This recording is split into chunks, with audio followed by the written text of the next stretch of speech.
C'est Marie-Claire, est-ce que tu es prête? Oui. Amen. Ok. Amen. On va continuer parce qu'on est dans l'onction, je sens l'atmosphère. Oui, vas-y comme tu veux.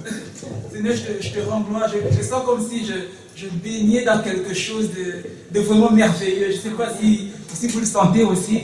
Et je remercie le Seigneur pour ça.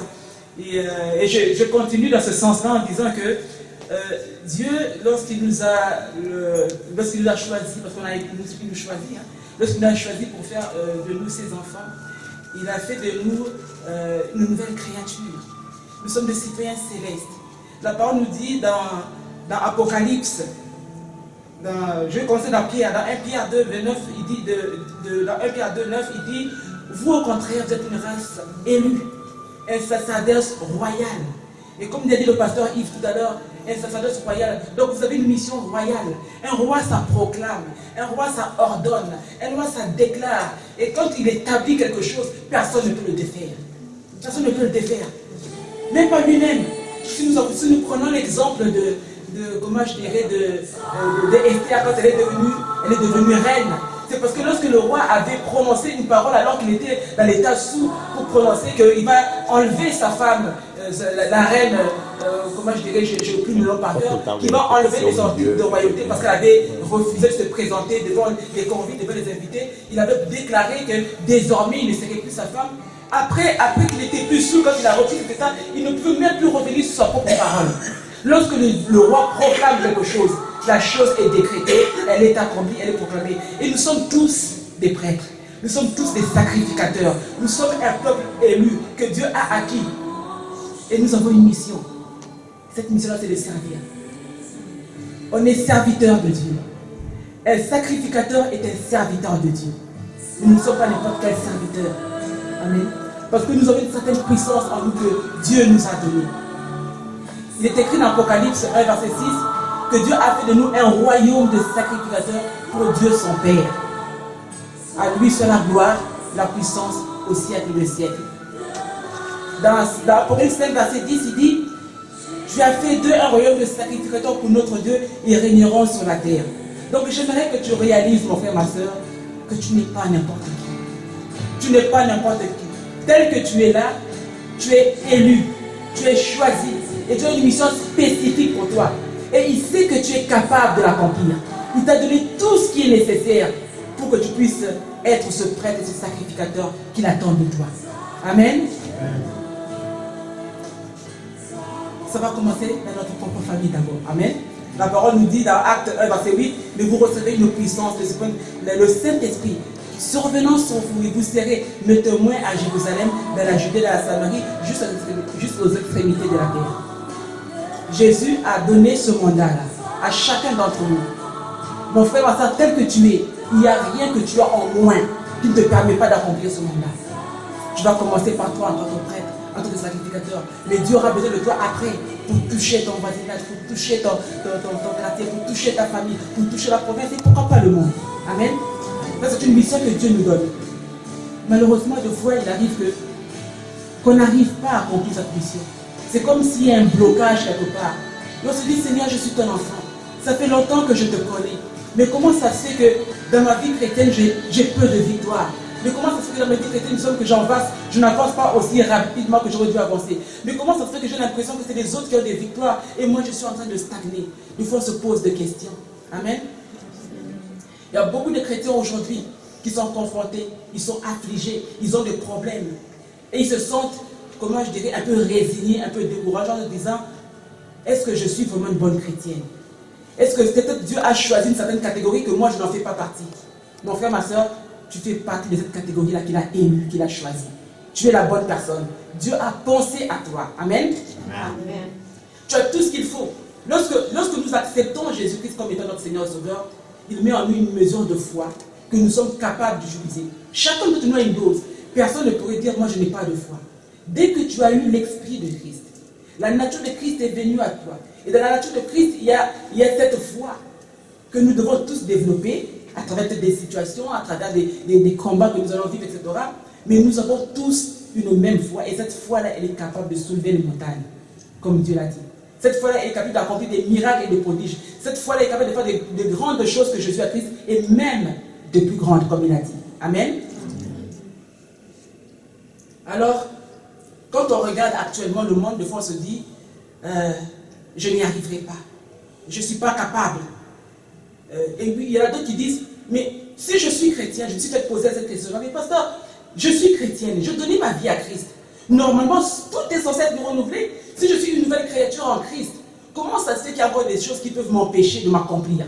Comment encore il y a des choses qui peuvent faire en sorte que je ne suis pas capable de vivre ces victoires-là? Est-ce que peut-être ça vous est déjà arrivé? C'est déjà arrivé, juste à moi. Ça vous est toujours arrivé, n'est-ce pas? Qu'on s'est posé aussi ces questions. Non, comment ça se fait? Comment ça se fait que j'ai proclamé la chose et je n'ai pas nécessairement vu la chose arriver? Amen. Je vois qu'il y en a qui se reconnaissent. Amen, je ne suis pas la seule. Amen.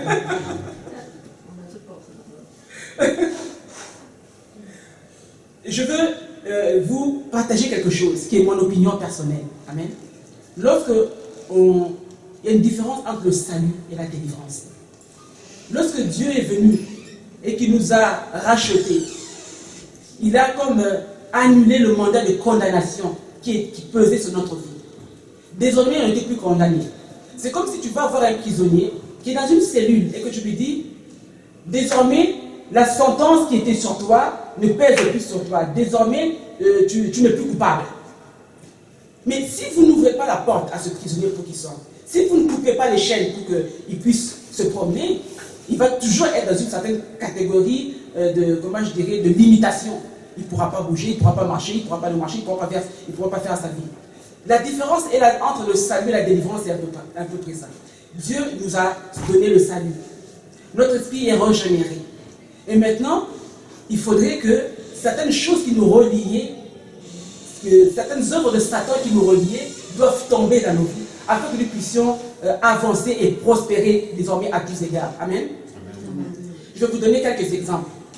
Vous savez que dans l'Ancien Testament, toutes les guerres que les enfants d'Israël vivaient, toutes les situations qu'ils vivaient, étaient des situations un peu, comment je dirais, qui nous donnent une certaine figure de ce qui nous attendait, nous, en tant qu'enfants de Dieu. Amen. Lorsque les enfants d'Israël ont reçu la terre sainte, Dieu leur a dit, voici votre don, je vous le donne, allez vous établir. Tout le monde était content, ils sont allés pour s'établir. Mais surprise, ils arrivent là, tous ceux qui finissent par les 1 étaient là. Les Jébusiens, les Amoréens, les Étiens, etc. Donc ils devaient se débarrasser de ces yens. Mais ce n'était pas facile. C'était pas facile. Se débarrasser, il ne suffit pas de leur dire, est-ce que vous voulez bien avoir l'amabilité de débarrasser? Non, il a fallu combattre. Il a fallu combattre. Dieu nous donne une nouvelle vie, c'est vrai. Mais des fois, pour acquérir certaines choses que le diable avait confisquées, nous devons combattre des fois pour acquérir notre liberté, pour pouvoir bouger, pour pouvoir épanouir à tous égards comme le Seigneur le veut. Je vous donne un autre exemple. Vous vous souvenez de Lazare?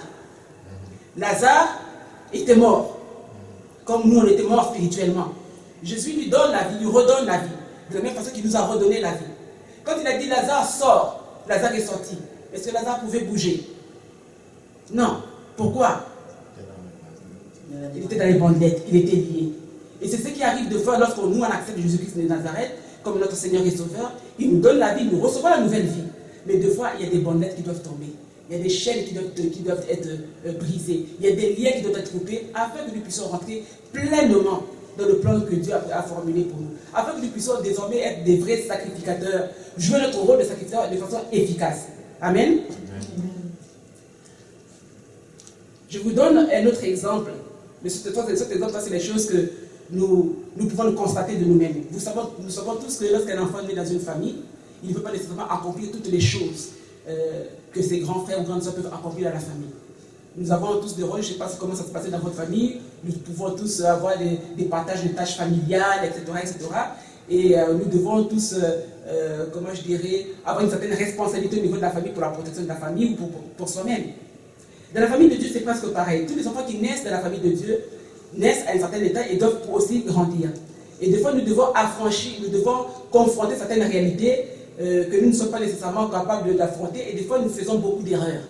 Dans ces erreurs-là que nous faisons, des fois, nous ouvrons la porte qui fait que des fois, l'ennemi peut venir nous attaquer. Les œuvres du diable s'imposent dans nos vies et nous pouvons être limités pour être des vrais sacrificateurs, parce qu'il y a certaines choses qui sont rentrées dans notre vie au stade où nous avons été un petit peu moins vigilants, moins, comment je dirais, moins attentionnés, etc.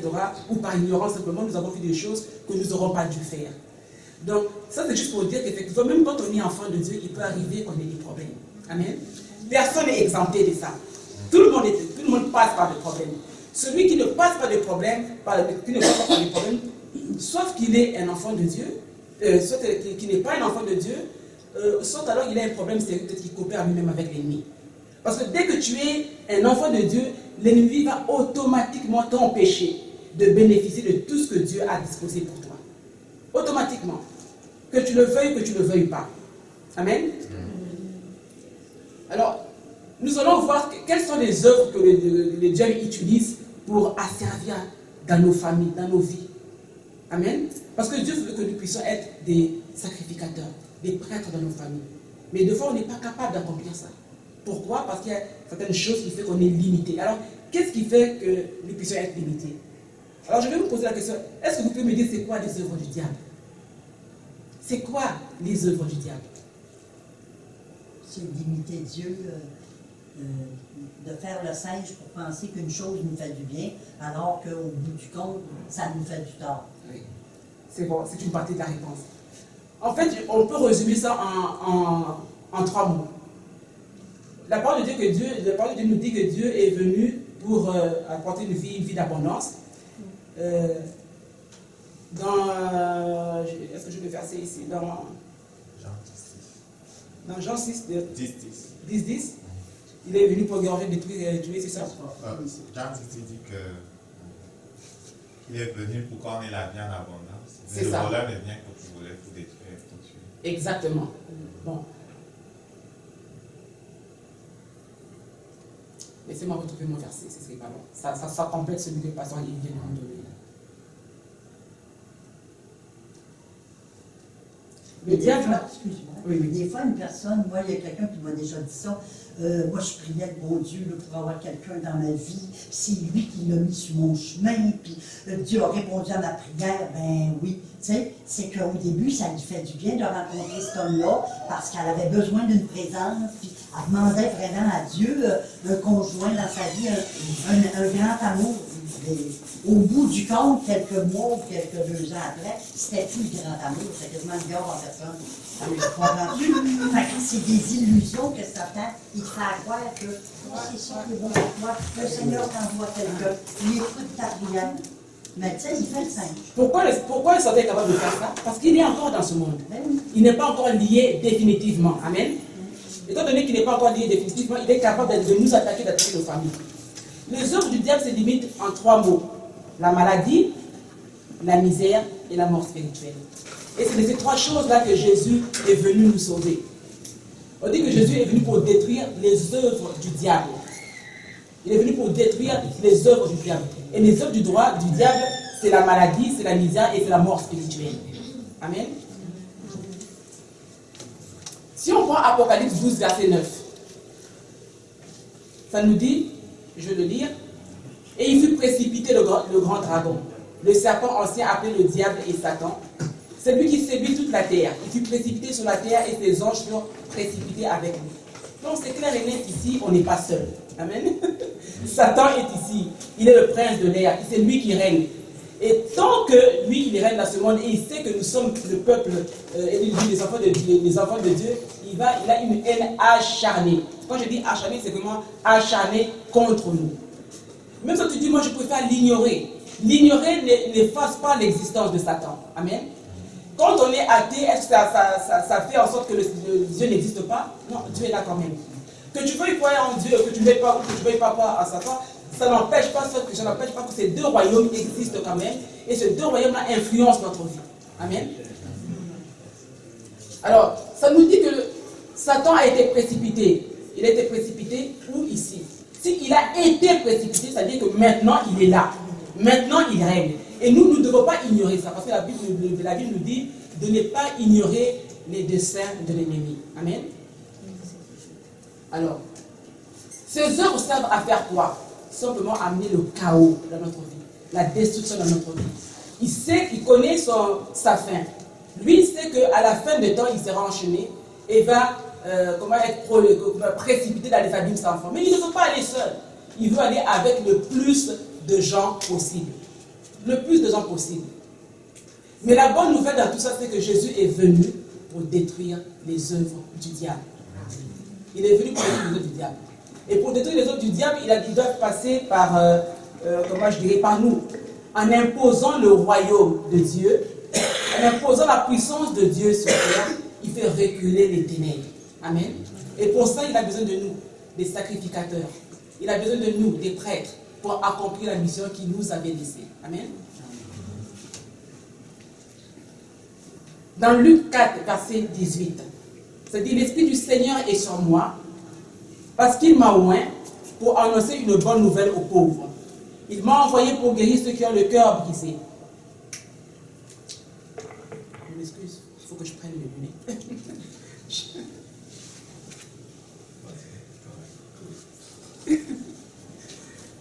J'essaie de grossir mes lettres pour les avoir assez grands, mais des fois, ce n'est pas toujours efficace.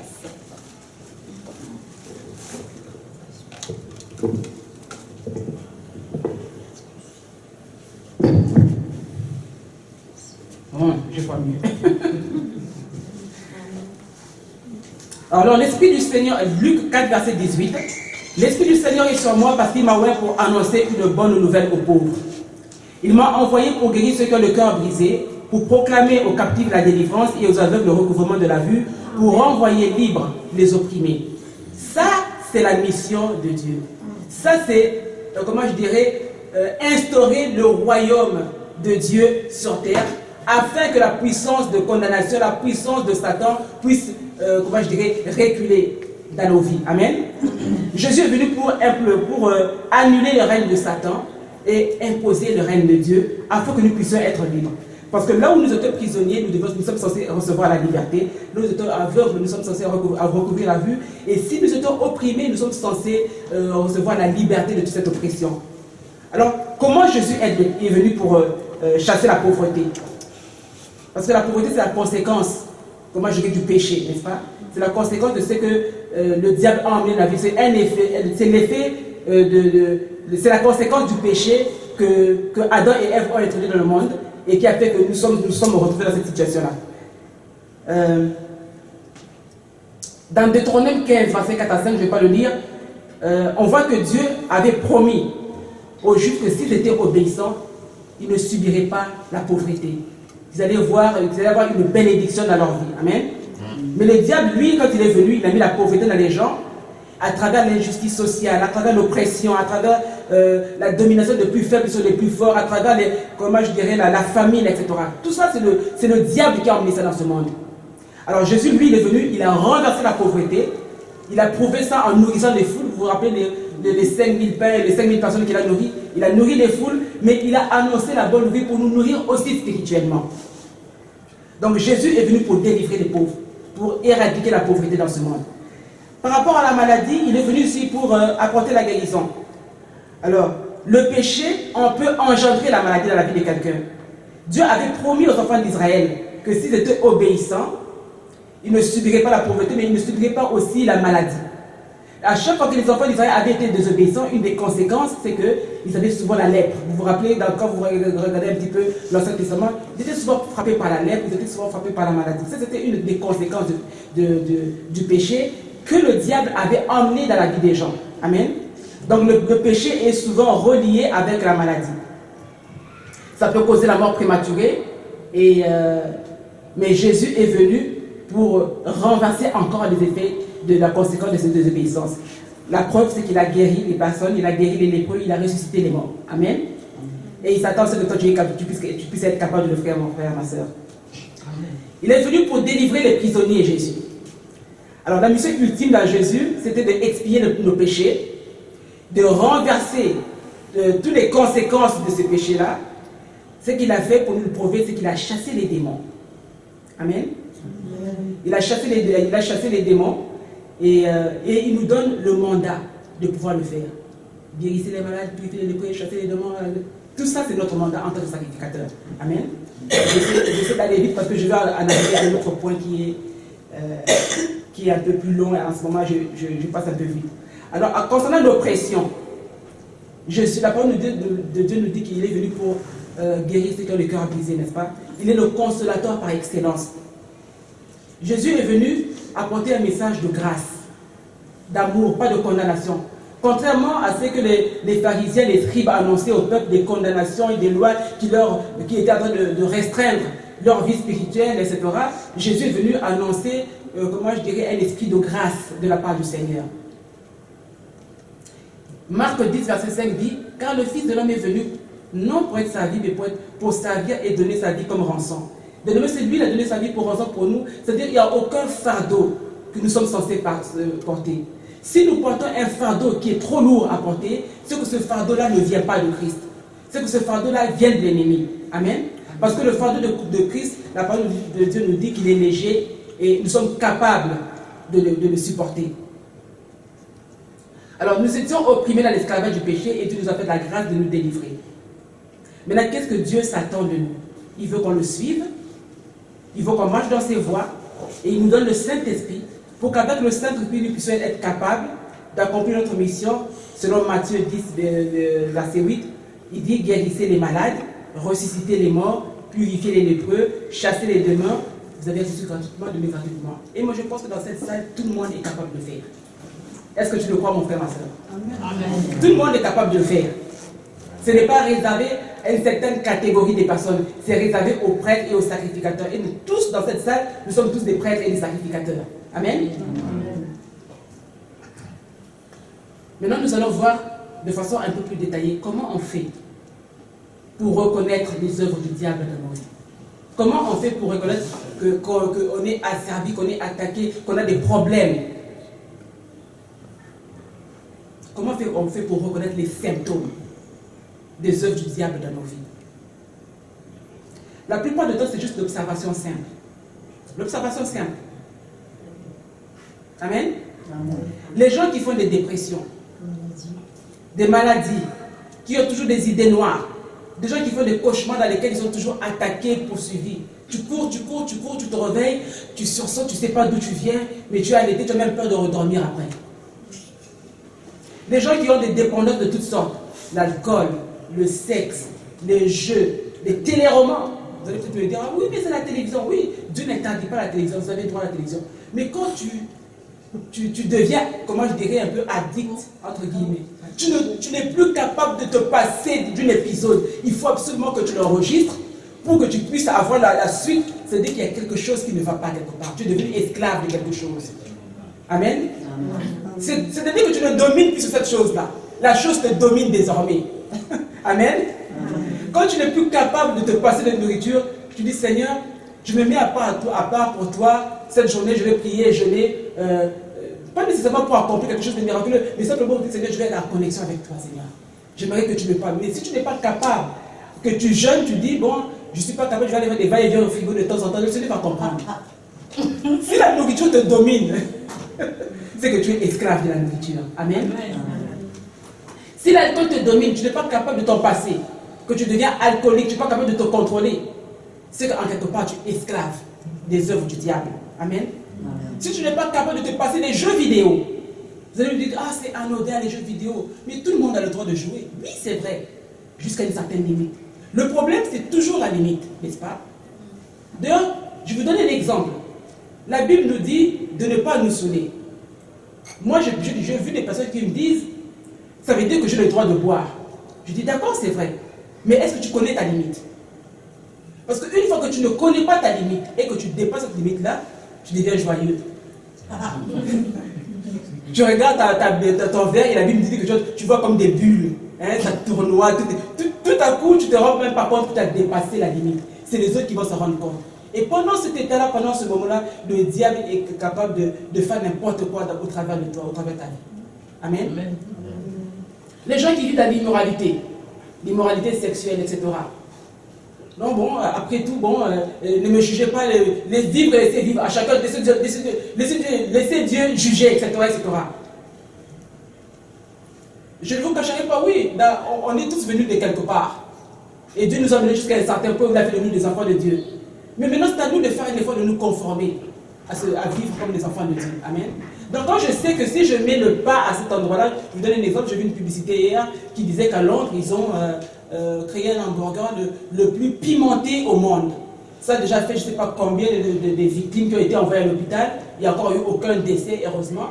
Mais il y a des gens qui vont essayer, je pense qu'ils payent 4,70 € pour manger l'hamburger le plus pimenté au monde. Le créateur de ce repas, lui, dit que lui-même n'oserait même pas y goûter. Mais bien des gens sont allés à l'hôpital. Alors, si je sais que si je m'en vais là, goûter à cet hamburger-là, je vais tomber à la renverse, tomber dans les pommes, pourquoi j'irai là? C'est ça. C'est ça. Donc, nous avons une certaine responsabilité. Nous avons une certaine responsabilité. Il y a des gens qui sont continuellement au chômage. Ils cherchent du travail, ils sont diplômés, mais ils n'ont jamais travaillé, ils n'ont jamais du commun. Moi, j'en connais dans mon entourage. Des gens qui n'ont jamais travaillé. Qui n'ont jamais travaillé. J'ai quelqu'un de ma famille, il a eu, comment je dirais, il a été diplômé à la Sorbonne. Il a une maîtrise à la Sorbonne. Mais, avec très bonne mention en plus, hein, mais il ne travaille pas. Il n'a jamais travaillé. Alors quand il envoie des CV, les gens regardent son CV, ils pensent que c'est un menteur. Moi je me rappelle un de nos beaux-frères qui l'a aidé à faire son beau CV, qui m'appelle de côté et dit, ce qu'il a écrit là est vrai.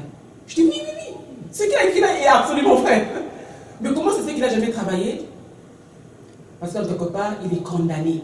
Il y a des œuvres de Satan dans sa vie qui le limitent. Il n'est pas capable de s'apprendre. Donc il est continuellement au chômage, malgré son diplôme. Il y a des gens qui changent d'emploi à chaque fois. Ils ne sont pas capables de maintenir un emploi pendant plus de 1 mois. Ça veut dire qu'il y a le diable en arrière. Il y a des gens qui ont des déviations de toutes sortes, de genre, les travestis, les transsexuels.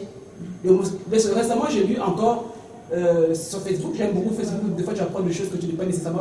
Vu que je n'ai pas le temps de regarder la télévision, donc de temps en temps, quand je vais poster un petit message, etc., je tombe dans les choses que les gens ont écrites ou les gens ont publiées, etc. Un homme qui s'est suicidé parce qu'il était allé faire son opération pour le changement de texte, ça s'est mal passé, ça n'a pas été fait de la façon que lui il aurait voulu que ce soit fait, donc esthétiquement par là, ça ne l'accommodait plus, donc il se sentait un peu comme un monstre, donc il a préféré se suicider, mais il avait un suicide assisté. Il est allé voir le docteur pour dire, pouvez-vous mettre fin à ma vie, je ne suis pas capable de vivre avec cette horreur. Il y a un esprit en arrière de ça. Il y a un esprit en arrière de ça. Amen. Les gens qui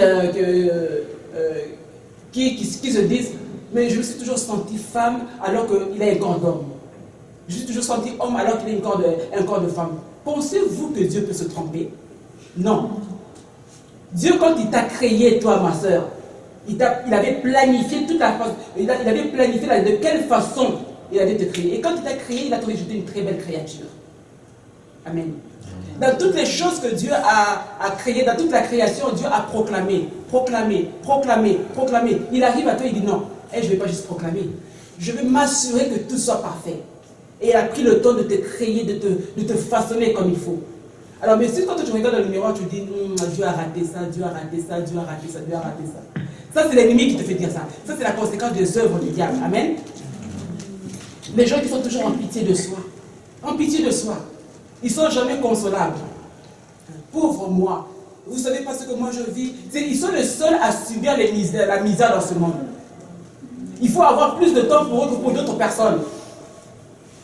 Moi, à un certain moment, il a fallu que je dise à quelqu'un, regarde, après le culte du dimanche, laisse-moi la possibilité de parler aussi à d'autres personnes, de saluer d'autres frères et sœurs, parce que tu ne m'attends pas à chaque dimanche pour que j'écoute tes plaintes.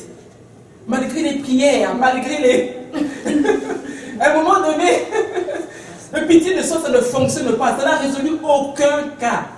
Amen. Dieu n'exauce pas ça, Dieu n'exauce pas les plaintes, il exauce les prières. Amen. Il exauce notre parole lorsqu'elle sort de notre bouche et qu'on la proclame. Amen. Il y a des gens qui vivent des échecs répétés. Tout ce qu'ils font comme projet est toujours avorté. Rien ne marche dans leur vie. Rien ne marche. Et des fois, ils s'en rendent compte. Mais ils ne sont pas la solution nécessairement au bon endroit. Ils blâment l'oncle, ils blâment la soeur, ils blâment le boss au travail, ils blâment tout le monde. Mais leurs échecs sont la conséquence des œuvres de Satan de leur vie, mais ils ne se rendent pas compte. Les échecs répétés. Tout ce que tu fais échoue. Ce n'est pas normal. Il y a des esprits en arrière de ça. Amen. Il y a des gens qui sont d'une violence inouïe. Ils piquent des crises de colère pour un moindre oui, pour un moindre non. J'étais là, moi, dans cette catégorie-là. Amen. J'avais toujours, comment je dirais, une parole de justification pour justifier ma colère. Oui, mais j'ai le droit parce que lui. Oui, mais si tu regardais, si tu connaissais elle. Donc, j'avais toutes les raisons pour justifier pourquoi j'étais en colère. Moindre chose m'enflammait. Mes frères, ma soeur, j'étais poursuivi par les œuvres du diable. Amen. Il faut le reconnaître. Si tu ne le reconnais pas, tu n'auras pas ta délivrance. Tu n'auras pas ta délivrance. J'attends ma délivrance. Alléluia.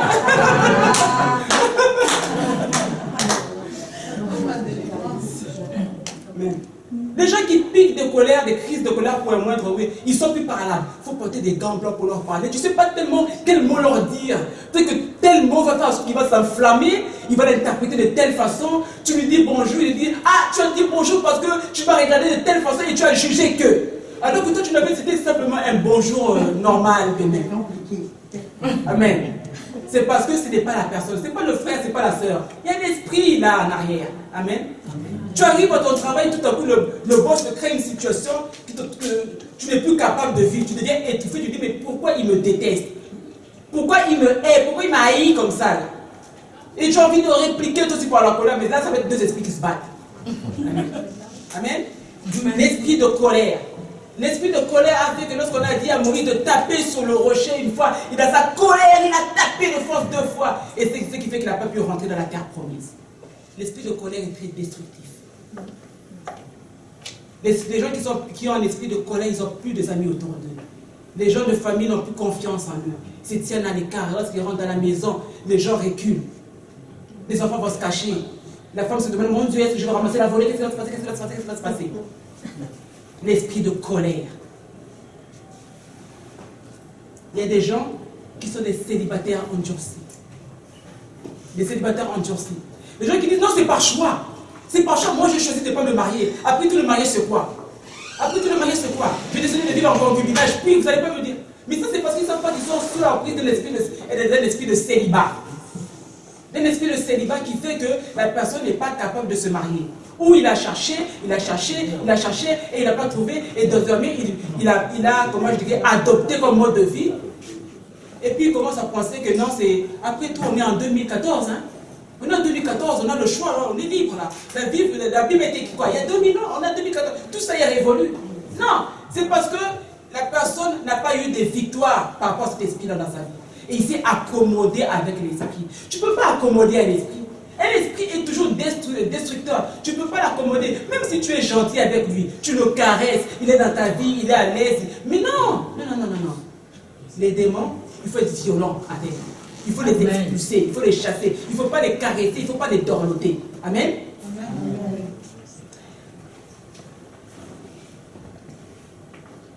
Il y en a qui ont un esprit, comment je dirais, d'inceste, de viol. Tu te poses la question, mais comment ça se fait que ça arrive toujours à cette personne-là? La pauvre victime, elle est victime de la méchanceté des autres. Mais c'est parce qu'il y a des fois des liens dans sa propre vie de cette personne-là. Elle est victime, c'est vrai. Elle est victime des choses qu'elle ignore, c'est vrai. Mais la Bible nous demande de ne pas être ignorant des ennemis. De ne pas être ignorant de comment fonctionne le diable. Notre priorité à nous, ce n'est pas de chercher les tactiques du diable. Il fonctionne comme ça, je vais fonctionner comme ça. Non, ce n'est pas notre priorité. Notre priorité à nous, c'est d'annoncer la bonne nouvelle. Mais il ne faut pas ignorer comment il fonctionne non plus. Amen. Nous avons besoin d'être des sentinelles. Nous avons besoin d'être des guerriers, nous avons besoin d'être comment je dirais, tu travailles d'une main et d'une main de l'autre main, tu construis et tu bâtis et tu es vigilant comme une sentinelle. Amen. Lorsque la muraille de Jérusalem s'était écoulée, qu'Ennemi est revenu dans la nouvelle cité de Jérusalem, la Bible nous dit de quelle façon ils ont travaillé. Ils ont veillé. Ils ont travaillé d'une main et d'une main ils avaient l'épée pour se protéger. C'est comme ça que nous sommes censés être à tous les jours. À tous les jours. Il y a des gens qui vivent des divorces répétés dans les familles. Où les familles, dans cette famille, la personne ne se marie. Ils trouvent ça normal. Moi, j'ai rencontré une personne, je lui ai dit, je pense, mon frère, ma soeur, on peut se mettre en accord. Si tu veux bien, je veux prier, nous allons prier. Je vais prendre un temps de prière, on va jeûner et puis on va prier pour toi, pour cette situation. Parce que la personne traverse une situation difficile, maritalement parlant. Difficile maritalement parlant avec son conjoint, avec son époux. Non, ça va passer. pasteur, je n'ai pas besoin de soins. On va aller voir le psychologue, et puis le psy, lui a déjà fait la première session, moi je vais aussi à la prochaine session, je vais y aller, etc. Je dis, non ma soeur, tu es poursuivi par un esprit de divorce dans ta famille. Il dit, non, nous on n'a pas ça dans notre famille, on n'a pas divorcé. Je dis, ok, tu n'as pas divorcé, ton père est décédé, oui, ok. Donc ta mère a été veuve très tôt, oui c'est vrai, elle n'avait pas besoin d'être veuve très tôt. Ta soeur est mariée, oui ma soeur est mariée. Oui, mais elle a toujours des problèmes de chicane et de querelle avec son mari. Oui, elle a toujours des problèmes de chicane et de querelle avec son mari. Donc ce n'est pas normal, c'est parce qu'il y a un esprit en arrière qui fait en sorte que l'union dans une famille, la paix dans une famille, dans un mariage ne puisse pas y avoir lieu. Ce n'est pas normal. Amen. Quand on est malgré tout, on baigne, comme je dis tantôt, on baigne de la présence. Hein? Tu es au travail, tu penses déjà à ton amoureux, tu as envie de revenir à la maison. Amen. L'homme est au travail, il pense déjà, quand je vais retourner à la maison, je vais arrêter quelque part, je vais acheter un bouquet de fleurs pour ma bien-aimée. Mais s'il n'y a plus ça, s'il n'y a plus ce feu en quelque part, c'est qu'il faut faire bien attention. Il y a des gens qui disent, si mon mari peut changer, les choses vont changer. Prie pour lui, pasteur, c'est plus le problème. Si juste lui change, moi je deviens heureuse. Mais ce n'est pas le mari qui va faire ton bonheur. Amen. Parce qu'il y a les deux parties dans ça. Peut-être que lui, il a un esprit qui le poursuit, mais peut-être que toi aussi, tu as un esprit qui te poursuit. Amen. Mais il faut connaître la réalité du problème. On peut payer parce qu'il lui manque la connaissance, dit le Seigneur. Tant que tu ne connais pas quelle est la source de ton problème, tu vas patauger. Tu vas ramer. Tu vas commencer à chercher des blâmes de gauche à droite, mais ne sachant pas que le problème se trouve peut-être réellement en toi, si tu as l'esprit en toi, ou autour de toi, il y a peut-être un esprit de pression qui te pousse à partir de l'extérieur. Amen. Ce n'est pas normal qu'il y ait des divorces répétitifs dans les familles. Ce n'est pas normal qu'une fille qui veut se marier ne puisse pas se marier, qu'un homme qui veut se marier ne puisse pas se marier. Ce n'est pas normal. Il y a des personnes qui ont choisi de ne pas se marier. Gloire à Dieu, la Bible n'oblige personne. La Bible dit celui qui marie sa fille fait bien, celui qui ne veut pas la marier fait bien aussi. C'est question de choix. Mais si ton choix à toi est de te marier et que tu arrives à 50 ans, tu ne t'es pas encore marié, tu arrives à 60 ans, tu commences à te poser la question, Seigneur, est-ce que je vais aller dans ma tombe comme ça, qu'est-ce qui se passe? Ça veut dire que si ce n'est pas ta volonté, ça veut dire qu'il y a quelque chose qui bloque. Parce que le Seigneur nous donne toujours ce que notre cœur désire. Or, le mariage est une institution de Dieu. Amen. Amen. Tant que c'est en conformité avec la parole de Dieu, le Seigneur va nous l'accorder, il va nous le donner. Moi, je me rappelle, je suis passé par là, moi. Des combats et des combats et des combats. J'avais toutes les raisons de pouvoir blâmer mon ex-mari. Combien il était mauvais, comment il était... Toutes les choses que tout le monde avait les preuves. Pour moi, à un moment donné, jusqu'à j'arrive au divorce. Et puis je dis, oh, j'arrive au divorce, mais comme ma mère. Là, je fais comme ma mère. Là, je dis, waouh. Mais il ne fallait pas que mes enfants vivent ça aussi. Mais ça veut dire qu'il y a un problème là. Il faut que je fasse attention. Seigneur, au secours. Comment je fais? Comment je fais pour que ça n'arrive pas dans les générations qui vont arriver? Aide-moi, Seigneur. Quand tu commences à comprendre d'où vient le problème, c'est en ce moment-là que tu vas savoir comment marcher efficacement avec Dieu. Mais tant que tu es toujours aveuglé dans ta colère, à blâmer les autres, à blâmer toutes les situations autour de toi, tu vas toujours patauger dans le même cercle vicieux. Et nous voyons des fois des générations de personnes qui vivent les mêmes choses que leurs parents. Les mêmes choses que leurs parents. Mon frère, ma soeur, Dieu veut que tu ne sois pas, comme tes parents. Il veut que tu sois différent. Que tout bon héritage que tu as reçu de tes parents, tu puisses l'avoir. Mais que tout mauvais héritage ne puisse pas être dans ta vie, ni dans la vie des générations qui vont venir après toi. Amen. Amen. Ça, c'est la volonté de Dieu. Tu blâmes. Et aujourd'hui, je prie, et je priais fortement, que cet esprit-là de divorce, que ma mère a vécu, que moi j'ai vécu, ne puisse pas influencer la vie de mes enfants. Ne puisse pas influencer la vie. Parce que c'est destructif. Il y a des conséquences dans ça. J'ai une personne qui est venue me dire, Seigneur, pasteur, toi tu vas me comprendre. Lui et moi, on n'est pas fait pareil. On n'est pas fait. Toi tu es capable de comprendre ça. Regarde, toi-même tu as divorcé. Toi tu es capable de comprendre ça. Je dis, justement, c'est parce que je suis passé par là que je suis capable de te dire, non, ne le fais pas. Non, ne le fais pas. Je dis, parce que tu vas voir, tes enfants vont peut-être être épanouis dans certains aspects de leur vie, mais dans d'autres parties, ils ne pourront pas être épanouis. Il y aura toujours comme un esprit de rejet qui va leur mettre un peu à part. Il y aura toujours quelque chose qu'ils ne pourront pas nécessairement avoir dans leur vie. L'épanouissement ne sera pas nécessairement à 100%. Ça va prendre encore des prières de délivrance. Ça va prendre encore une attention particulière, etc. Alors quand tu vas divorcer, tu vas devenir femme monoparentale ou homme monoparental, tu vas courir après les responsabilités de la famille, après le travail, tu n'auras même plus le temps pour cet enfant-là qui vient maintenant dans une famille qui est brisée. Comment tu vas faire après? Tu sais qu'il a cet enfant ne va pas parler. Moi, mes enfants n'ont jamais parlé. Au début, ils ne disaient rien. C'est maintenant que j'en vois les conséquences. Quand je vois comment ils en arrachent à l'école, quand je vois comment ils sont craintifs pour approcher les gens, quand je vois comment... Maintenant, je vois que ce sont les conséquences de ça. Je suis bien placé pour vous dire, notre divorce, c'est vraiment destructeur. C'est vraiment destructeur. Et ça, c'est un esprit qui attaque les familles. La cellule de la famille, c'est quelque chose que le diable déteste. Il déteste ça.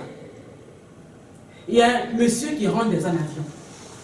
Et il voit, il est aussi en force classe, il voit des gens en train de méditer, ils sont tous habillés en noir avec cravate, chemise, bien habillés, propres, en train de méditer, ils ouvraient leur Bible, ils lisaient, etc.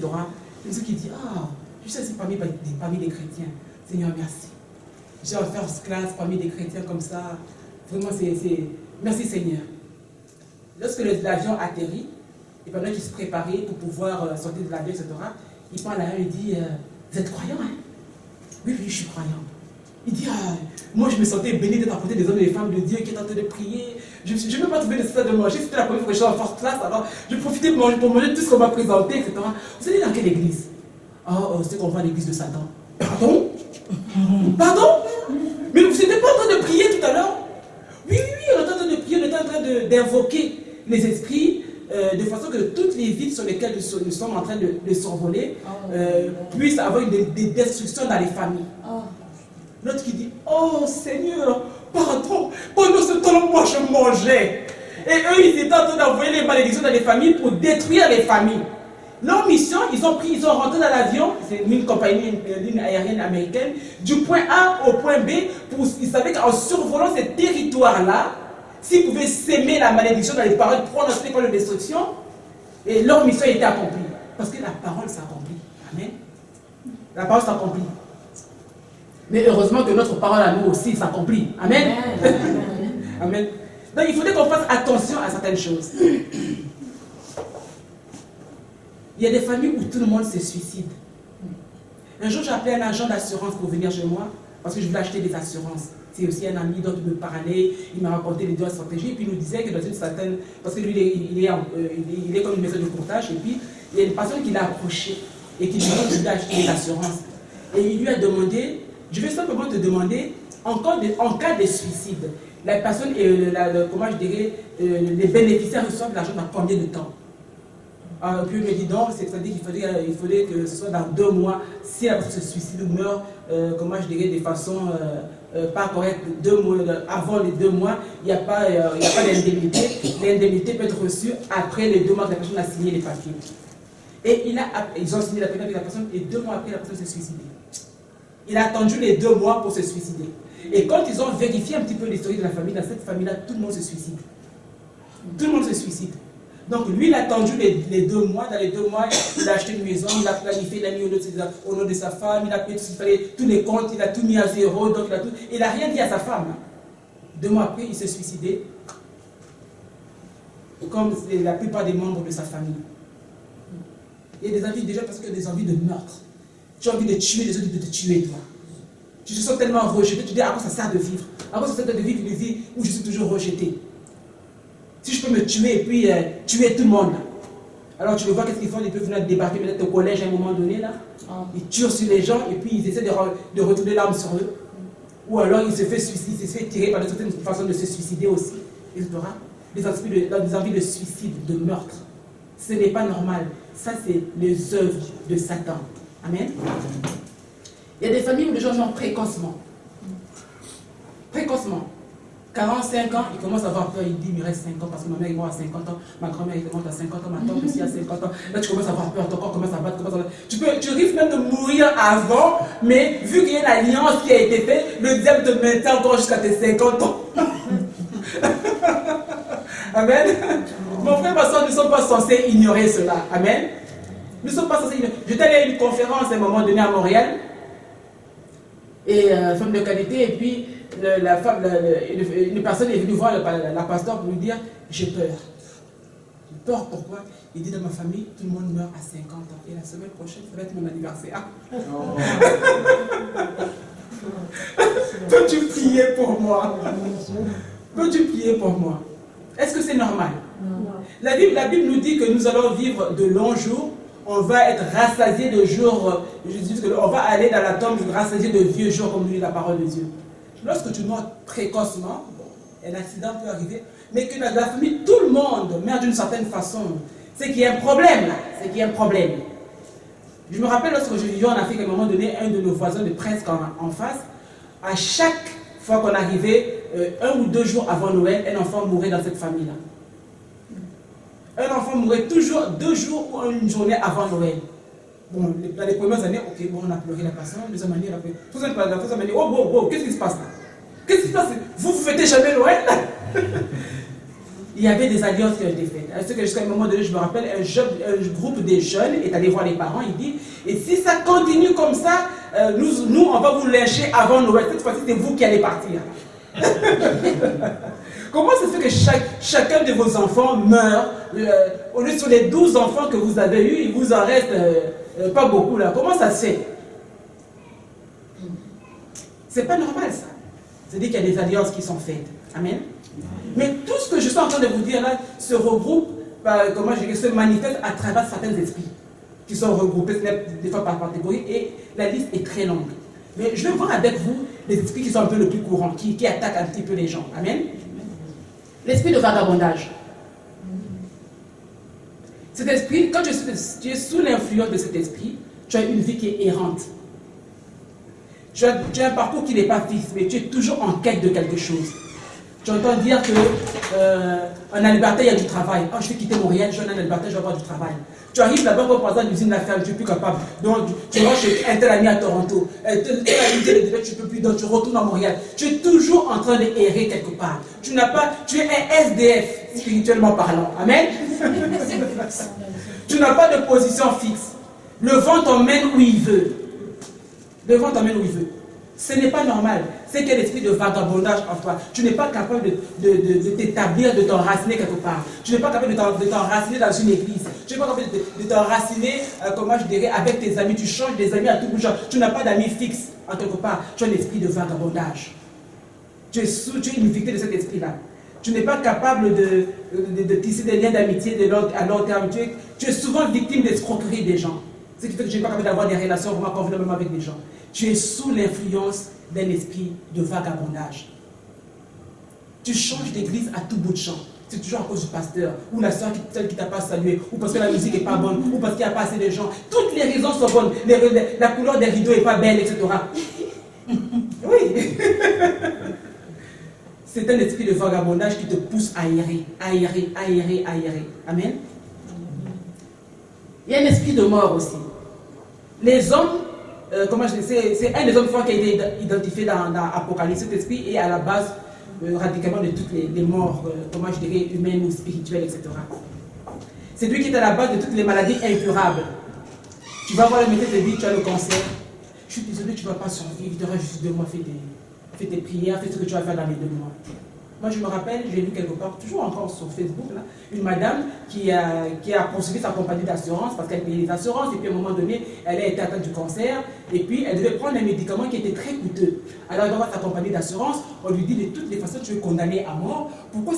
À quoi ça sert qu'on paye le médicament aussi cher pour toi? Accepte la mort et puis meurs dans les cas de toi qui viennent. On peut juste t'aider à acheter les médicaments pour pouvoir t'aider à mourir de façon assistée. Voilà, assistée. Il y a l'esprit de mort là, c'est pas normal. Il y a des crier, non, moi je ne veux pas mourir, je veux vivre, j'ai encore des choses à accomplir. Amen. Il y a l'esprit de mort qui poursuit. Tu as fait un premier cancer, tu as survécu, oh gloire à Dieu, on a chanté, gloire à Dieu. Et tout à coup, on annonce que tu as encore un 2e cancer. Mais pourquoi ça récure? Et à chaque fois, tu arrives dans des situations où tu as toujours des situations, tu as des maladies qu'on ne peut pas guérir. Les médecins baissent les bras et ils disent allez voir les pasteurs, allez voir les pasteurs. En Afrique, c'est souvent ce qui se passe. Quand ils ne sont plus capables, allez voir les pasteurs. J'ai vu encore récemment une personne elle est chirurgien, qui rentre on l'appelle, il travaillait quelque part dans une des unités à l'hôpital, et puis on lui dit qu'il y a quelqu'un qui vient de tomber à l'urgence. Cette personne va venir rencontrer un autre médecin, mais il tenait son cœur et dès qu'il arrive là, paf, il tombe par terre. Et lorsqu'il tombe, on l'amène en réanimation, et puis on réanime, on n'est plus capable de faire. Donc le médecin intervient, c'était presque en phase trop tard. Là, il dit, on a fait tout ce qu'il fallait faire. Et je sors de la salle. Je tourne, comment je vais à droite pour me retrouver dans le corridor, et dit, le médecin dit, j'entends une voix qui me dit, retourne dans la salle et prie pour lui. Je dis, Seigneur, il est mort. Je suis médecin, je l'ai constaté, il est mort. Il a continué son chemin. Quelques minutes après, il a fallu lui dire, je te dis, retourne dans la salle et prie pour lui. À la troisième fois, il dit, non, il faut que je finisse par obéir, parce que c'est quand même un chrétien. Il retourne dans la salle, là, il voit qu'on est en train de préparer le corps pour l'amener à la mort. L'infirmière est en train de nettoyer le corps, de le préparer. On a amené le chariot, ça, tout ça pour... Et puis il a dit à l'infirmière, bon, arrête tout ça. Il a demandé aux autres préposés qui étaient là, réanimer-les. L'infirmière qui fait, hein? Quel genre de docteur que c'est ça? C'est lui-même qui vient de constater la mort ici. C'est vrai qui dit, mais il est fou, quoi. Il était avec nous. Le temps est déjà passé, c'est fini. L'oxygène dans le cerveau n'est plus là pendant longtemps. On ne peut plus rien faire, il est parti. Accepte-le. Là, il dit, quand on a amené les... je ne me rappelle plus le nom. C'est ça, pour réanimer. Il dit, attendez un peu. D'abord, lui, il a imposé les mains. Il a fait une prière. Il a commandé à l'esprit. En tant que sacrificateur, il a commandé à l'esprit de revenir. Et après, ensuite, il a dit, bon, maintenant, mettez comment je dirais, la décharge. Et ils ont appliqué, pouf, un seul coup, pouf. Il a toussé. Et il est revenu à la vie. Les autres ont reculé. Qu'est-ce qui se passe? Qu'est-ce qui se passe? Il est revenu à la vie. La mort peut être vaincue, mon frère, ma soeur. Amen. La mort peut être vaincue. Dieu pense, si Dieu t'a choisi, c'est parce que tu es capable. Tu es capable d'appeler à la vie ce qui est mort. Amen. Il y a l'esprit de, on a qu'il y a d'autres qu'on appelle un esprit de volupté. Moi, j'appelle ça souvent mari de nuit et femme de nuit, c'est simple à comprendre. Mari de nuit et femme de nuit. Ce sont des esprits sexuels vicieux qui peuvent agresser, tourmenter les victimes sensibles. Les esprits sexuels qui attaquent les femmes sont appelés les incubus, et ceux qui violent les hommes sont appelés les succubus. Cela existe dans toutes les sociétés du monde. Ils ne sont pas spécifiques à l'Afrique, ni en Amérique latine, ni je sais pas, en Haïti. Non. Ils sont partout. Partout. Ils attaquent. Il y en a qui disent, oh, moi j'ai rêvé, j'étais un rêve érotique cette nuit. Ah, rêve érotique. Tu t'es fait attaquer. Tu t'es fait attaquer, mon frère, ma soeur. Amen. Il faut être très vigilant. Parce que c'est vraiment, quand je dis un esprit vicieux, son but est de faire du mal. Alors, si tu es lié tu es lié par mariage avec ce genre d'esprit spirituel, toutes les forces maléfiques vont pouvoir passer cet esprit-là pour venir t'attaquer. Amen. Cet esprit est marié. Comment je dis, cet esprit peut gouverner ta vie, dominer ta vie. Comment je dirais, te maltraiter, te manipuler, te déposséder de tes bénédictions même, etc. Parce que légalement, il est ton mari ou légalement, il est ta femme. Et là, tu te dis, mais moi, je ne suis pas marié, je ne suis pas marié. Des fois même que je n'arrive pas à te marier, tu es toujours célibataire parce que cet esprit-là a pris, comment je dirais, racine dans ta vie. Racine dans ta vie. Moi, j'ai quelqu'un dans mon entourage qui ne veut pas réaliser, parce que c'est une personne qui n'est pas encore sauvée, qui ne veut pas réaliser qu'il a peut-être cet esprit-là, qui est arrivé maintenant à la mi-quarantaine, n'a jamais été marié. A jamais une fois été même marié. Alors, et moi, je l'ai vu quelque part avec une bague dans les rêves. Ça veut dire qu'il est marié quelque part dans le spirituel. Il a des enfants dans le spirituel. Et quand tu as ces esprits-là ont des enfants avec dans le spirituel, toi, dans la vraie vie, tu auras toujours des problèmes avec tes enfants parce qu'ils seront jaloux de ces enfants-là. Ils seront jaloux de ton vrai mari. Ils seront jaloux de ta vraie femme. Mes frères, mais ces histoires-là sont vraies. Sont vraies. Moi, je me rappelle pendant que je passais par les troubles des divorces, etc., des chicanes, des problèmes d'harcèlement, etc., certaines de mes soeurs passaient par la même situation. Un jour, une de mes soeurs m'appelle de l'Europe et me dit, tu ne peux pas imaginer ce qui s'est passé cette nuit chez moi. Je dis, qu'est-ce qui s'est passé? Il dit, on était en train de dormir. Et tout à coup, je vois mon mari qui s'écrit, qui commence à chasser quelqu'un de la chambre. Je dis, il a vu comment je dirais, une personne de notre famille, un vieil homme de notre famille, qui est tenté de rentrer dans la chambre en tenue d'Adam. Et lorsque le beau-frère le voit, il dit, qu'est-ce que fais ici, il dit, mais qui tu es toi? Parce que moi je suis son mari. Moi je suis son mari. Et là, alors là c'était son son, c'est pour ça qu'il s'est levé, il a commencé à prier, à chanter. Comment tu es? Je suis marié à elle, toi tu dis que tu es son mari, comment ça se fait? Là il comprend pourquoi il avait toujours des chicanes avec sa femme. Et puis le fameux esprit lui dit, mais moi j'ai épousé toutes mes nièces m'appartiennent. Pour Dieu, ça veut dire qu'on faisait partie des arènes spirituelles, on n'était même pas au courant. Amen. Là je vous partage ma vie, c'est vrai là. Mais c'était toi aussi mon frère, ma soeur. Il a fallu qu'on se mette en prière pour sortir des prisons de cet esprit-là. Et je peux vous dire qu'on a tellement prié, tellement jeûné. Hein? On a prié au moment de toutes les filles de la famille, nous avons tous prié un jeûne en commun ensemble. Je peux vous dire que l'esprit a fini par lâcher prise. Parce que quelqu'un a prié, il est décédé. Ce n'était pas la volonté du Seigneur. La volonté du Seigneur est que tout le monde parvienne à la connaissance de la vérité et qu'il soit sauvé. Mais si la personne ne veut pas, si la personne persiste dans le mal, bien le Seigneur peut sauver d'une autre façon de nous sauver. Amen.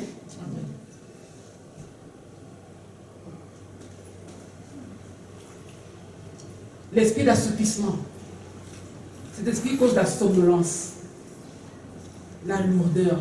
Tu as envie de rien faire. Tu es aveuglé, tu es dans la sordidité spirituelle, etc. Cet esprit peut amener la mort physique ou la mort spirituelle. Les victimes ressentent souvent un assoupissement inhabituel, inertie mentale. Tu fermes un petit peu les yeux tout à coup, tu pars là et puis tu as envie de rien faire, tu dors. Ton mari revient à la maison et dit qu'est-ce que tu as fait? Oh, je ne me souviens pas, le temps est vite passé, etc. Parce que tu ne te rappelles même pas que lorsque tu avais pris ta Bible pour pouvoir lire, tu as commencé à lire, puis tout à coup tu as eu sommeil, et puis le temps est passé. Les œuvres, ça c'est les œuvres de l'esprit d'assoupissement. Amen. C'est déjà arrivé à certaines personnes ici. L'esprit de prostitution. L'esprit de prostitution est à la base de toutes les perversions sexuelles. Il contrôle l'homosexualité, la prostitution, la fornication, le lesbianisme, le sexe contre nature, etc.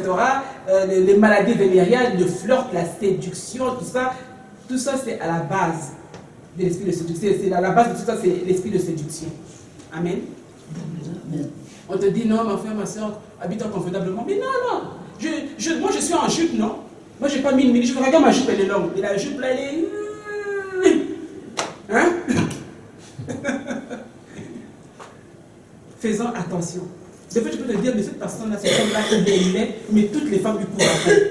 Il est laid, mais toutes les femmes lui courent après. C'est parce qu'il y a un esprit de séduction, il y a un esprit de prostitution, quelque part, qui attire les femmes vers lui, pour qu'ils commettent toujours la fornication, qu'ils commettent toujours l'impudicité avec ces personnes-là. Il y a l'esprit de jalousie. Lui, il enflamme la victime de toutes sortes de passions. Les passions qui peuvent même être mortelles. Il peut même avoir un esprit de méchanceté dans le cas de ça. Tu as des envies très fortes, des ressentiments très forts. Tu entends dire que telle personne a acheté ici, ça te le prend absolument aussi, toi aussi. Hein? Ou là, quand tu sais que tu n'es pas capable d'avoir la même chose, tu dis de toute façon, c'est rien ça. Moi c'est parce que j'ai choisi de ne pas avoir ça. De toute façon, je préfère marcher. La voiture, ça sert à quoi? Ça sert à quoi? Il faut être en santé, mais il faut marcher. Donc tu as toujours une justification pour dénigrer parce que tu ne regrettes pas qu'il y a l'esprit de jalousie en toi. Amen. L'esprit de sorcellerie, lui, il affronte tout, et c'est lui qui affronte le plus les croyants. C'est à la base un esprit de contrôle et de manipulation. Un sorcier est rempli de méchanceté. Il peut utiliser la magie noire, la magie blanche, pour essayer de te contrôler. Il utilise les autres esprits maléfiques pour pouvoir envoyer des attaques dans ta vie. Il prononce des incantations, il envoie des malédictions dans la vie de leurs victimes. Mais gloire à Dieu que Jésus est venu pour détruire les œuvres du diable. Amen. Il y a l'esprit d'oppression. C'est un esprit qui passe le temps à tourmenter les gens. Il est spécialisé à rendre la vie des gens supportable. La Bible dit que l'esprit d'oppression rend fou un homme qui est sage. Beaucoup de victimes d'oppression luttent contre le manque de repos. Ils ont pris des vacances pendant 2 semaines, ils reviennent autant fatigués que quand ils étaient revenus. Ils ont l'insomnie, ils ont la rétrogradation, ils se sentent harcelés physiquement par quelque chose, mais ils ne savent pas quoi. L'esprit d'oppression. Moi j'ai une amie qui me disait, je suis dans le métro à Paris, elle dit, tu te sens poursuivi. Tu regardes en arrière, il n'y a personne, mais tu sais que tu es poursuivi, mais tu ne vois personne. tu as un esprit d'oppression et tu n'es plus à l'aise. Tu commences à avoir peur de dormir dans ton propre lit, dans ta propre maison. Tu as peur dès que tu entends une fourchette tomber quelque part, tu te dis, ah, il y a quelqu'un. Tu commences à penser qu'il y a un esprit d'oppression. La vie devient invivable, tu es toujours tourmenté. Ça te rend presque fou. Et quand tu vas voir le psychologue, on te demande si tu ne veux pas avoir un psychiatre, est-ce que tu as été suivi, etc. Non, c'est simplement l'esprit qu'il faut chasser. Amen. Il y a l'esprit de servitude. L'esprit de servitude, c'est un esprit d'esclavage, d'emprisonnement spirituel quelque part. Être dans la servitude, c'est être mis en cage par des habitudes et des forces et des modèles peut-être hérités, etc. Alors quand tu es incapable de te défaire de certaines habitudes, c'est qu'à quelque part tu as l'esprit de servitude. La façon la plus courante des fois qu'on voit ça, c'est que des fois on peut voir quelqu'un. Moi je vois ça souvent sur certaines personnes qui sont comme un petit peu des personnes clés dans la famille. Eux, ils sont ceux qui sont capables de régler tous les problèmes de la famille. Dès qu'on entend dire que telle personne a un problème, c'est eux qui doivent le régler. Donc ils prennent les fardeaux de tout le monde. Ils se sentent obligés de prendre le fardeau de tout le monde dans la famille, c'est pas normal. Il y en a même d'autres qui se disent, mais pourquoi tu veux te marier? Tu es bien comme ça, si tu te maries, l'argent que tu fais là, ça va partir ailleurs, mais pourquoi tu ne nous aiderais pas plutôt avec cet argent-là? Tu travailles, tu bosses, et dès que tu as fini de travailler, tu as eu ton salaire le jeudi, le coup de fil, tu arrives chez toi à la maison, un coup de fil sonne, il y a quelqu'un qui est décédé, il y a une maladie quelque part, il faut que tu envoies ton argent quelque part, tout ton salaire qui passe. Tu dis non, c'est normal, il faut aider la famille, hein, c'est normal, il faut aider les amis, c'est normal. Mais toute ta vie est résumée juste à ça. Juste à ça. Tu ne profites même pas de ton propre bien. Tu ne profites même pas de ton propre argent. Quand tu vas arriver au sein de Dieu, mais je t'ai béni, qu'est-ce que tu as fait de tout ça? Qu'est-ce que tu as fait de tout ça? Tu as aidé les autres. Mais c'est parce que Dieu t'a dépouillé, ma soeur. Il a aidé et aidé. Le diable t'a dépouillé de ton temps. Tu n'as jamais le temps de repos pour toi. Tu n'as jamais assez d'argent pour toi. Tu es même capable de demander peux-tu me prêter d'argent parce que tout mon salaire, j'ai aidé quelqu'un d'autre. Moi, j'ai une amie qui a aidé, à un moment donné, on est allé dans une conférence, on nous a demandé des grosses sommes d'argent et elle a donné. Est-ce que c'est bon de donner à la maison de Dieu? Oui. Il faut servir pour l'œuvre de Dieu? Oui. C'est très important. Mais cette personne-là a donné au moment où il ne fallait pas donner, c'est ce qu'il ne fallait pas donner. Parce qu'elle a oublié qu'elle avait prié, elle avait un projet, elle avait demandé au Seigneur de la bénir, qu'elle avait besoin d'argent. Alors, quand elle a reçu un bonus inattendu de son travail, elle s'est dit, Seigneur, merci, ça correspond au bonus. Mais dans la même soirée, on va dans une conférence, et puis le mentor dit, si vous semez, vous allez recevoir, si vous semez, vous allez recevoir. Elle a dit, je veux semer, je veux recevoir plus. Et le Seigneur lui dit, mais je t'ai donné déjà l'argent, tu en as fait autre chose et tu me le demandes encore? Et le père, tu te rends compte, le Seigneur vient de me dire ça. Je dis, et là, ça veut dire qu'il faut savoir où semer et comment semer. Amen. Ça, c'est un autre sujet. Amen. L'esprit d'échec, c'est l'esprit anti-succès. Le Seigneur veut que tu ailles de gloire en gloire, de victoire en victoire. Mon pasteur, de gloire en gloire, c'est-à-dire de succès en succès, n'est-ce pas? Mais quand tu vis toujours d'échec à échec, ça veut dire que tu as quelque part quelque chose qui ne marche pas, qui ne tourne pas rond. Oui, la vie chrétienne a des hauts et des bas, c'est une marche. Hein? Tu es dans la gloire, tout va bien, tu montes, tout à coup, tu vas stagner un peu pour monter la prochaine marche, tu as des combats là, c'est difficile avant de monter la prochaine, mais quand une fois que tu vas passer, tu montes encore et ainsi de suite. Mais quand c'est toujours, tu descends d'échec en échec, tu recommences continuellement, ça veut dire qu'il y a l'esprit d'échec qui est derrière. Tu ne réussis jamais à l'école. Peu importe l'effort que tu fais dans le travail, on ne te reconnaît jamais, tu recommences à zéro. On te chasse toujours dans des endroits où tu es censé prospérer. Dans le ministère, tu n'avances jamais. Dans tes finances, tu es toujours en train de recommencer. Tu n'es jamais capable de bâtir une petite économie pour t'acquérir quelque chose ou faire quelque chose. Tu dois au contraire t'endetter à chaque fois. Ce n'est pas normal. Tu trouves un mari, quelque temps avant le mariage, il te dit non, j'ai trouvé quelqu'un d'autre et puis il te laisse tomber. Tu trouves un fiancé, les fiancés ne veulent plus de toi. Tu recommences à zéro à chaque fois. Il y a un esprit d'échec quelque part. Amen. Il y a l'esprit de polygamie. Il y en a qui te disent oh non, Abraham avait plusieurs femmes aussi, donc si moi je t'épouse, tu dois accepter aussi que je puisse avoir aussi plusieurs concubines. Parce que Abraham, regarde, Dieu l'a aimé quand même, donc Dieu n'est pas contre moi. L'esprit de polygamie. Ils sont mariés, ils ont plusieurs concubines. Il y a certaines cultures, j'ai lu quelque part, certaines cultures où les femmes ont le droit d'avoir plusieurs maris. Donc la femme, elle arrive là, elle épouse le grand frère, elle épouse le petit frère, elle épouse d'autres petits frères aussi, elle épouse... Il y a certaines cultures comme ça. Dans les îles, j'ai vu ça quelque part. Tu fais waouh. Amen.